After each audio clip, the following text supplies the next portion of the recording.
যেতে দে ওদের। এই কার এত সাহস? কে আমাকে হুকুম করছে? আমি তোর মা।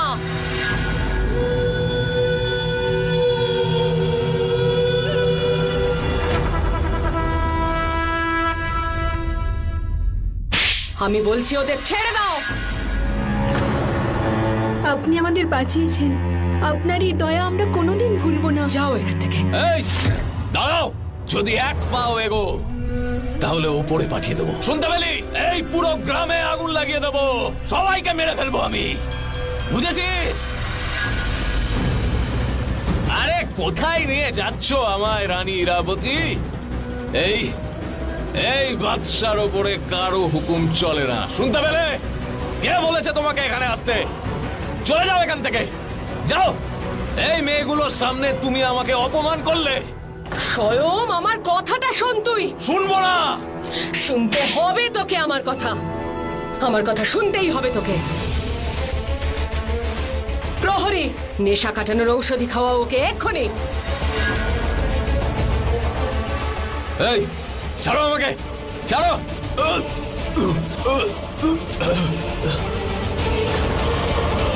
স্বয়ং বস। স্বয়ং, আমি এক্ষুনি জানতে পেরেছি যে তোর থেকেও বেশি শক্তিশালী কেউ আসছে। সে কে, কোথা থেকে আসছে তা আমি জানি না, কিন্তু আসছে। আমার থেকে শক্তিশালী কেউ হতেই পারে না। তুমি পাগল হয়ে গেছো মা, পাগল হয়ে গেছো। হ্যাঁ, আমি পাগল হয়ে গেছি। যখন থেকে আমি তার কথা জানতে পেরেছি, ভদ্রমা আমাকে বলেছেন যে কেউ আছে আর সেই তোর বিনাশ করবে। আমার বিনাশ? আরে আমাকে মারার মতো কেউ এখনো জন্মায়নি। জন্মে গেছে স্বয়ং, জন্মে গেছে। স্বয়ং আমার কথা শোন, তুই আমার শেষ ভরসা স্বয়ং। তুই আমার বংশধর, তুই আমার অংশ, তুই আমার একমাত্র ভরসা, তুই আমার ভবিষ্যৎ, তুই আমার শক্তি। আমি শুধু তোকে বাঁচাতে চাই। তুই আমায় একটা কথা দে যে তুই মহলের বাইরে একা কোথাও যাবি না। স্বয়ং আমার কথা বিশ্বাস কর, এটা মজা নয়। আর তুই যদি এটা মজা ভাবিস তাহলে আমরা দুজনেই মজার পাত্র হয়ে যাব। স্বয়ং, স্বয়ং, স্বয়ং, স্বয়ং।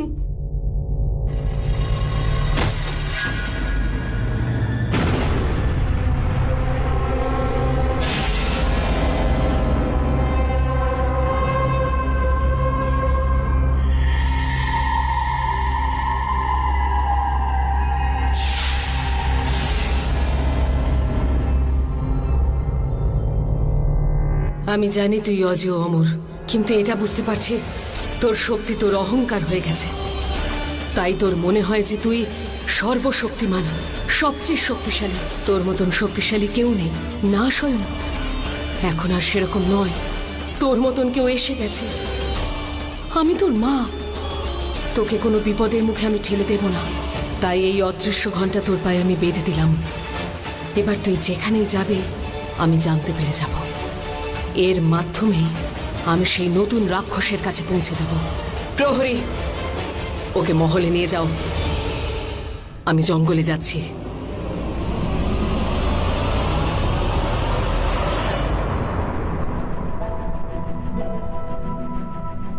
ধীর যখন রাক্ষস রূপে থাকে তখন ও কোথায় যাচ্ছে, কি করছে ও নিজেই বোঝে না ও কি করছে। কিন্তু আমাকে জানতে হবে, এই জিনিসটা একবার যদি ওর হাতে বেঁধে দিই তাহলে আমি জানতে পারবো যে ও কি করছে আর কোথায় যাচ্ছে। চন্দ্রকান্তা,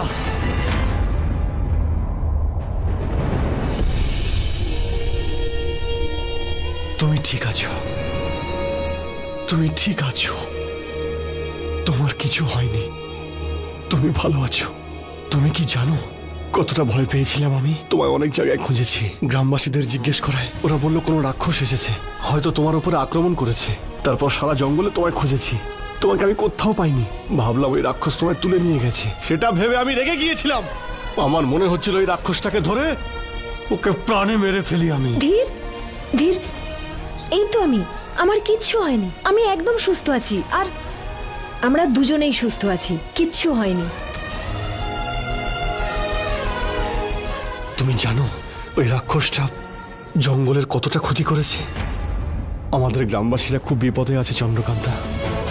ওই রাক্ষসকে আমাদের খুঁজতে হবে আর তারপর ওকে প্রাণে মেরে ফেলতে হবে। হ্যাঁ, আমাদের গ্রামবাসীদের রক্ষা করতেই হবে। মা আমার এই রাক্ষসটাকে টুকটাক করে সৃষ্টি করেনি তো, আমাদের খোঁজ নিতেই হবে। এই রাক্ষসটা কোথা থেকে এসেছে আর কে, আমাদের জানতেই হবে।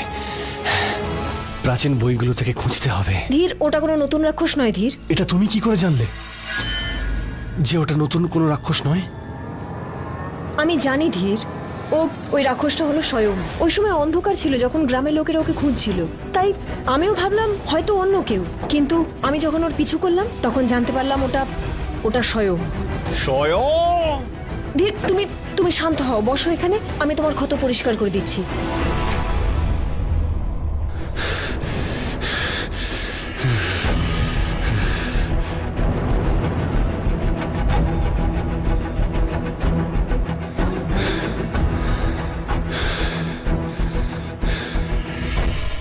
শান্ত হও ধীর, একদম শান্ত। আমরা একে একে সব সমস্যার সমাধান করে ফেলব, কিন্তু এই মুহূর্তে শান্ত হও। তোমার চোখ বন্ধ করো।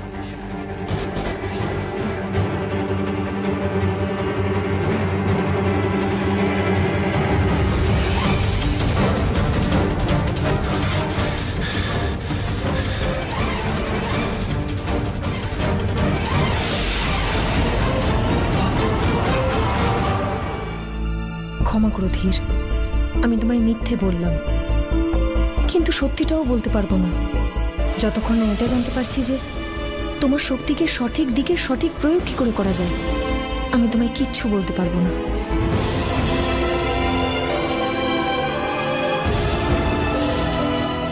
কিন্তু চন্দ্রকান্তা, ওই স্বয়ং ও এটা কি করে করতে পারে?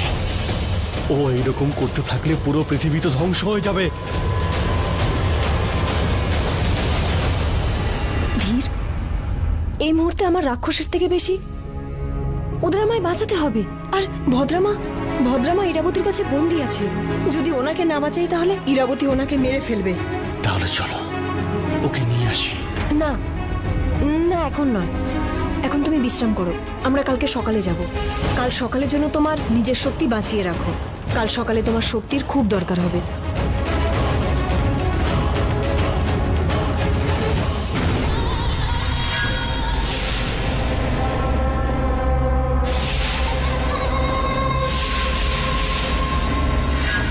এত বড় একটা জন্তুর পায়ের ছাপ, কিন্তু জন্তুর পায়ের ছাপ তো এত বড় হয় না। তাহলে এটা কার পায়ের ছাপ?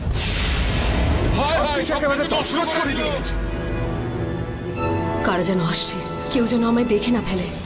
আমি বরং মায়াবী চাদর জড়িয়ে নিই, কেউ দেখতে পাবে না আমায়।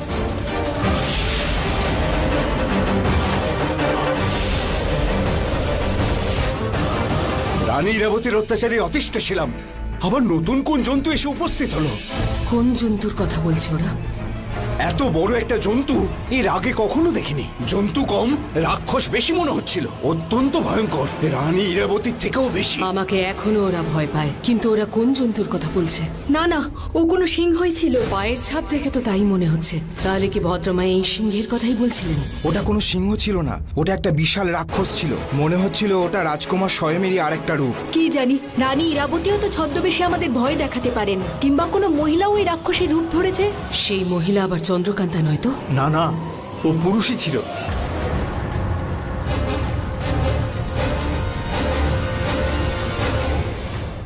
না, মহিলাই হতে পারে। এটা তার মানে চন্দ্রকান্তাই। এত শক্তি ওর কাছেই থাকতে পারে। ভগবান বিষ্ণুর এত বড় ভক্ত যেও, বিষ্ণুদেব আবার ওকে নতুন কোনো আশীর্বাদ দেননি তো?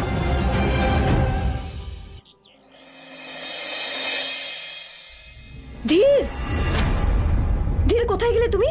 ধীর, আমি এখানেই আছি। দেখো, আমাকে নিয়ে কিন্তু এত চিন্তা করো না।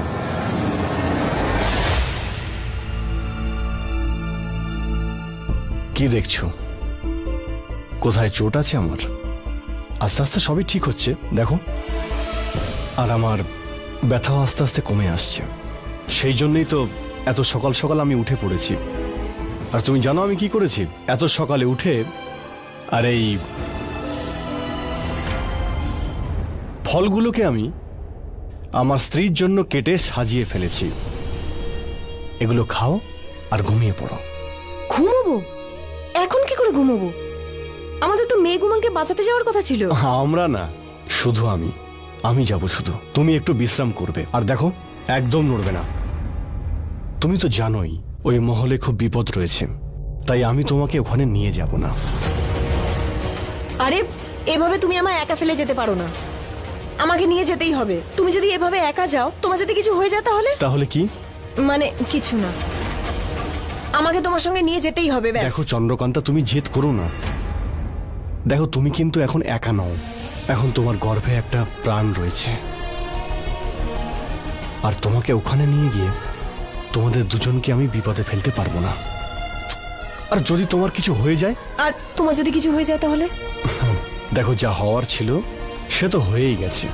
হ্যাঁ, আর তা তোমার গর্ভে রয়েছে, আমার কিচ্ছু হবে না, চিন্তা করো না তুমি।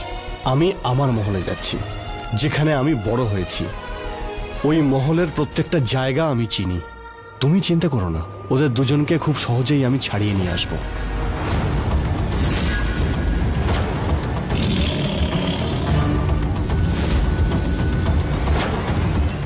আর তোমাকে কে ফিরিয়ে নিয়ে আসবে? তোমাকেও তো ফিরিয়ে আনাটা দরকার। ওখানে যদি তোমার মাথা গরম হয়ে গিয়ে তোমার রূপ বদলে যায় তখন? না ধীর, আমি তোমার সাথেই যাব। যদি তুমি ওখানে যাও আর স্বয়ং এখানে চলে আসে, আর তোমাকে আমার দরকার পড়লে তখন যদি স্বয়ং আমার উপর আক্রমণ করে, আমি তোমার সাথেই যাব। তুমি কিন্তু আমাকে একা ফেলে যেতে পারবে না। আমি আর কিছু জানি না, তুমি ভয় পেও না। আমি তোমার উপর বোঝা হব না, তোমার সাহস হয়ে থাকবো, শক্তি হয়ে থাকবো। আর তুমি তো ভালো করেই জানো আমরা দুজনেই তো দুজনের শক্তি। কথাটা হয়তো তুমি ঠিকই বলছো, কিন্তু একটা কথা দাও, তুমি ওখানে সাবধানে থাকবে।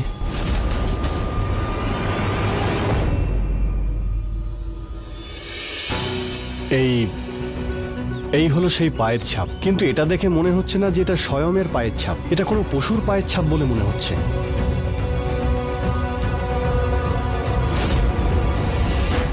হ্যাঁ ধীর, তুমি ঠিকই বলছো, এটা সিংহের পায়ের ছাপ বলেই মনে হচ্ছে। না চন্দ্রকান্তা, এটা কোনো সিংহের পায়ের ছাপ নয়। কারণ দেখো, এটা কোনো সাধারণ সিংহের পায়ের ছাপের থেকে অনেক বড় ছাপ। আর এই দেখো না, এখানে 4টে পায়ের ছাপ দেখতে পাচ্ছি, আর তারপর দেখতে পাচ্ছি 2টো পায়ের ছাপ। মানে সিংহটা 2 পায়ে হেঁটে গেছে।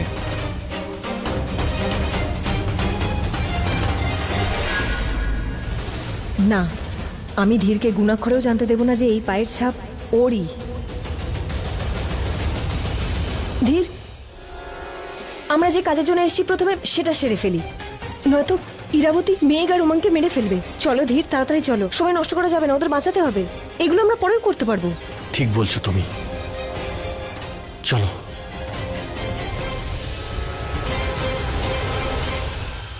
মহলে পৌঁছে যে কোনোভাবে আমায় ভদ্রামার কাছে যেতে হবে।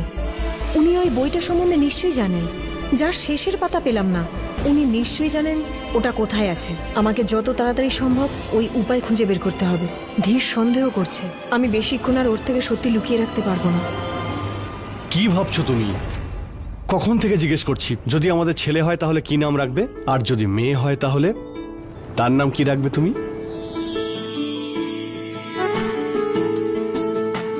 আমি তোমায় কিন্তু একটু সাহায্য করতে পারি। যদি মেয়ে হয় তাহলে তার নাম রাখবো ফুলমতি। পছন্দ হলো না? রাতের রানী। এটাও না, সূর্যমুখী। এটা তো ভালো নাম। কুমড়ো, আনারস। ধীর, আমরা ইরাবতীর সাথে লড়াই করতে যাচ্ছি আর তুমি মজা করছো। চলো এখান থেকে, চলো। মায়ের সঙ্গে তো আমাদের রোজ লড়াই হয়, কিন্তু এইরকম মজা আমরা রোজ করতে পারি না। তাহলে এবার বলো যে তুমি কি নাম ভেবেছো? ধীরা। ধীর থেকে ধীরা। চন্দ্রকান্তা থেকে চন্দ্রমুখী। চন্দ্রকান্তা থেকে চন্দ্রা। একদম তোমারই মতো। ভালোই, নামকরণে খুব তাড়াতাড়ি উন্নতি করছো। এসব আমার সাথে থাকার ফল। মেয়ের নাম তো ভাবা হয়ে গেল, এবার বলো ছেলের নাম তুমি কি ভেবেছো? কিছু ভেবেছো নাকি? কুমার সিংহ। কুমার সিংহ? ওই কুমার সিংহ যে তোমাকে বিয়ে করতে এসেছিল, তোমাকে দেখি পালিয়ে গেছিল। ধীর, আচ্ছা বাদ দাও। বলবন্ত সিং। হ্যাঁ। ভুবন সিং? না। ভুবন্ত সিং। কি চন্দ্রকান্তা, কি সব ভুলভাল নাম বলছো তুমি? আমি তোমায় কত ভালো নাম বলেছিলাম। আরে ও আমাদের ছেলে, নামটা খুব ভালো হতে হবে, যাতে একটা ব্যাপার থাকবে, মানে একটা ওজন থাকবে, মানে একেবারে অন্য রকম। আরে ও ধীর আর চন্দ্রকান্তার ছেলে, বুঝেছো? তাই ওজনদার একটা নাম ভাবো। ওজনদার? আমি তো অনেক ভারী ভারী নাম ভেবে ফেললাম। একটা কাজ করো, এবার তুমি ভাবো ভারী নাম। সমস্ত কঠিন কাজ আমি করব না? ভাবছি আমি নরেন্দ্র প্রতাপ সিং, মহেন্দ্র প্রতাপ সিং। এর মধ্যে একটু ওজন আছে না? না, অন্য কিছু। গজেন্দ্র প্রতাপ সিং, এটা নিশ্চয়ই পছন্দ হয়েছে। এটাও না? না। তুই খুব ভালো একটা নাম ভেবে বের কর ধীর। ধূমকেতু, কালকেতু, নক্ষত্র, নরসিংহ।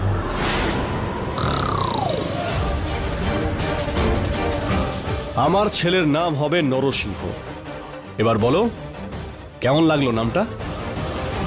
নরসিংহ? উনি তো ভগবান বিষ্ণুর অবতার ছিলেন, যার আবির্ভাব হয়েছিল হিরণ্যকশ্যপের মতন রাক্ষসকে মারার জন্য। যখন ধীরের রূপ বদলায় তখন ওকে দেখতে একদম ওই অবতারের মতন লাগে। তাহলে ভগবান বিষ্ণুর কি সেই রূপ পেয়েছে ধীর? আবার তুমি কি ভাবছো? হ্যাঁ, আরে নাম যখন পছন্দ হয়নি বলো, নাম তো বদলে দেওয়া যাবে। না না, খুব ভালো নাম, আমার খুব পছন্দ হয়েছে। কিন্তু কি জানো তো ধীর, আমাদের সন্তানের জন্ম হতে এখনো দেরি আছে, তাই নাম পরে আমাদের মেঘ আর উমাকে খুঁজে বের করে বাঁচাতে হবে। চলো চলো।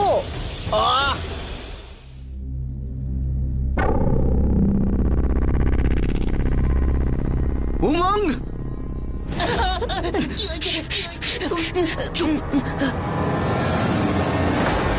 কি মেঘ, কত সুন্দর স্বপ্ন দেখছিলাম। আমি বাইরে ঘুরে বেড়াচ্ছি উন্মুক্ত হাওয়ায়, আর তার কোলে কি মজা হচ্ছিল। আমরা সেকলে বাধা রয়েছে, স্বপ্ন দেখে বাইরে বেরোনো যায় না। এখান থেকে বাইরে বেরোতে গেলে আমাদের অন্য পরিকল্পনা করতে হবে। পরিকল্পনা? কিরকম পরিকল্পনা? আগে তুমি আস্তে কথা বলো। মেঘ, যখন আমরা কুড়ে ঘরে থাকতাম তখন কিছু করতে পারতাম, কিন্তু আমরা এখানে ইরাবতীর মহলের গুম ঘরে এসে পড়েছি। এখানে কিচ্ছু হবে না, এখানে আমরা জাদু করতেই পারবো না। উমং, আমার কাছে একটা উপায় আছে। মেঘ, বললাম তো উপায় বার করে কিচ্ছু হবে না। এখানে আমাদের জাদু কোনো কাজ করবে না। কি করে পালাবো? পালাতে হবে আমাদের। যদি পালাতে না পারি তাহলে ইরাবতী আমাদের বন্দি করে চন্দ্রকান্তার সামনে নিয়ে যাবে, আর তাতে চন্দ্রকান্তার প্রাণ সংশয় হবে। সেটা তুমি ভালো করে জানো, ও তোমার ভালো বন্ধু। আমাদের যেমন করে হোক এখান থেকে পালাতে হবে, না হলে সবকিছু শেষ হয়ে যাবে। আমার একটা পরিকল্পনা আছে এখান থেকে পালানোর। মেঘ, আমি বললাম তো এখানে আমাদের কোনো জাদু কাজ করবে না। উমং, তুমি আমার পরিকল্পনা তো শোনো। ঠিক আছে, বলো কি বলতে চাইছো তুমি? ওই প্রহরীদের দেখছো? আমি ওই প্রহরীদের নিয়ম খুব ভালোভাবে দেখেছি। এরা পুরো 21টা পাক দেওয়ার পরে কিছুক্ষণের জন্য এখানে অপেক্ষা করে, খাওয়ার জন্য, সুরাপানের জন্য। তারপরে এরা নিজেদের কাজে মগ্ন হয়ে যায়। ওদের বিশ্রামের সময় আমাদের এখান থেকে পালাতে হবে। কিন্তু মেঘ, এই শেকল কিভাবে খুলবো? আর আমরা এখান থেকে পালাবো সেটা কি করে? এমনিতেই খুলে যাবে। সারা রাত জেগে আমি এগুলোকে আলগা করেছি। এই দেখো, এই দেখো, দেখলে? দাঁড়া, ওদের এটা 19টা পাক চলছে, ব্যাস আর 2টো পাক। এটা 20তম। হ্যাঁ, প্রত্যেকটা পাকে 81 বার হাঁটতে হয়। এটা 20তম পাক। আর এটা 21টা পাক। হ্যাঁ, এরপরে ওরা বিশ্রাম নেবে, তারপরে আমরা শিকল খুলে এখান থেকে পালিয়ে যাব। 75 পাক, 76, 78, 79, 80, 81। মেঘ, খোলো খোলো, তাড়াতাড়ি খোলো, তাড়াতাড়ি। মেঘ, তাড়াতাড়ি করো মেঘ। মেঘ খুলছে না রে। কিছু করো মেঘ, আরে সময় শেষ হয়ে যাচ্ছে, তাড়াতাড়ি কিছু করো। আমাকে অন্যমনস্ক করো না উমং, দাঁড়া আমি করছি। মেঘ, মেঘ দাঁড়াও, নিজের জায়গায় যাও। মেঘ যাও, নিজের জায়গায় যাও।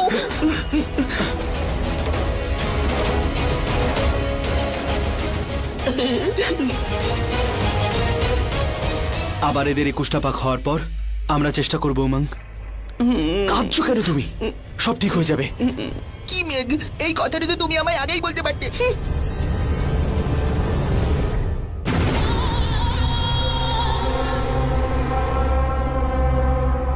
এই জাদুর লাঠিটাও না? এটা কার গলার আওয়াজ? এটা আবার সে নয় তো? সেই শক্তি ভদ্রমা যার কথা আমায় বলছিলেন।